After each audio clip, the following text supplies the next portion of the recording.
علیہ وسلم اور ان کے صحابہ کو اللہ تبارک و تعالی نے بہت بڑی کامیابی سے نوازا تھا، اور اسی جنگ کے اندر 313,000 پر بھاری پڑ گئے، 313,000 پر بھاری پڑ گئے۔ اور اس جنگ کے اندر آپ صلی اللہ علیہ وسلم اور حضرت علی رضی اللہ تعالیٰ عنہ ساتھ کھڑے ہیں، ایک ہوا سی آتی ہے، یوں بگولا سا آتا ہے، ہوا آتی ہے۔ حضرت علی رضی اللہ تعالیٰ عنہ پوچھتے ہیں کہ یا رسول اللہ صلی اللہ علیہ وسلم، یہ کس چیز کی آواز ہے؟ تو آپ صلی اللہ علیہ وسلم فرماتے ہیں کہ حضرت جبرائیل علیہ السلام 500 فرشتوں کے ساتھ نازل ہوا۔ پھر کچھ دیر گزرتی ہے، پھر بگولا سا آتا ہے، ہوا سی آتی ہے۔ تو حضرت علی رضی اللہ تعالیٰ عنہ پوچھتے ہیں کہ یا رسول اللہ، یہ کس چیز کی آواز ہے؟ تو آپ صلی اللہ علیہ وسلم فرماتے ہیں حضرت میکائیل علیہ السلام 500 فرشتوں کے ساتھ نازل ہوئے، پہلے جبرائیل پھر میکائیل۔ آپ نے امید ہے کہ وہ پہاڑ دیکھا ہوگا جس کو جبل ملائکہ کہا جاتا ہے، جبل ملائکہ کہا جاتا ہے۔ جبل ملائکہ کے بارے میں ایک ہسٹری میں کتاب میں لکھا ہوا ہے، یہ مسجد جمعہ آپ کی اس طرف، ایک تاریخ میں لکھا ہوا ہے کہ وہ پہاڑ جو ہے جبل ملائکہ، پہلے وہ پتھر کا پہاڑ تھا، جس طرح آپ نے اور پہاڑ دیکھے مختلف، وہ پہلے وہ بھی پتھر کا ہی پہاڑ تھا، اور جب اس پر فرشتوں کا نزول ہوا تو ان کی نور کی تجلی سے وہ پہاڑ جو ہے وہ ریزہ ریزہ ہو گیا،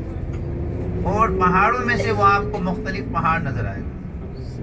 ایسی ہے، اور پہاڑوں میں سے مختلف پہاڑ نظر آتا ہے۔ رات کے ٹائم کبھی بندہ جاتا ہے نا تو اس پہاڑ میں سے ایسی چمک نکلتی ہے جیسے سونے سے نکلتی ہے، ایسی چمک نکلتی ہے۔ سعودی عرب میں جتنی ہوا چلے، آندھی چلے، طوفان چلے، وہاں کی مٹی نہیں اڑتی، یہ اس پہاڑ کی خاصیت۔ ہمارے ساتھ کچھ عرصہ پہلے ایک گروپ کیا تھا بدر کی طرف، تو وہاں سے کچھ لیڈیز تھی، وہ مٹیاں اٹھانے لگ گئی۔ کیا اٹھانے لگ گئی؟ مٹیاں اٹھانے لگ گئی، تبرک کے لیے ہم لے کر جا رہے ہیں۔ تو ہمارے ایک استاد تھے، اب تو وفات پا چکے، اللہ پاک سے دعا ہے اللہ ان کی قبر کو جنت کا باغ بنائے، آمین۔ اور وہ بھی کہتے ہیں، اور مفتی تقی عثمانی صاحب ایک مفتی ہے پاکستان کے، بہت بڑے عالم دین ہیں، وہ کہتے ہیں کہ میں یہاں سے مٹی لے کر گیا، میں یہاں سے مٹی لے کر گیا، اور جب وہاں پہنچا نا پاکستان میں، مٹی رکھتا ہوں اور صبح اٹھتا ہوں تو وہ مٹی گیلی پڑی ہوتی ہے، وہ مٹی گیلی پڑی ہوتی ہے، اور جب 10 بجتے ہیں صبح کے تو وہ مٹی دوبارہ خشک ہونا شروع ہو جاتی ہے، پہلے وہ گیلی پڑی رہتی ہے۔ کہتے ہیں کہ میں نے علماء کو جمع کیا، مشورہ کیا علماء سے، بھئی یہ کیا وجہ ہے، کیوں ہوتا ہے؟ تو ایک دن وہ کہتے ہیں کہ ہمارے خواب میں ایک بہت بڑے ولی اور مفکر کی زیارت ہوئی، وہ کہنے لگے کہ یہ مٹی جو ہے مدینہ کی جدائی میں روتی ہے، یہ مٹی جو ہے مدینہ کی جدائی میں روتی ہے، جہاں سے آپ نے اٹھائی تھی وہاں دوبارہ چھوڑ کر آؤ، ٹھیک ہے؟ یہ اس وجہ سے بتا رہا ہوں کہ یہ جتنی زیارتیں تھیں نا تقریباً یہ ساری کھلی ہوئی تھی پہلے، ساری جو پرانے لوگ آئے ہوں گے انہیں پتا ہوگا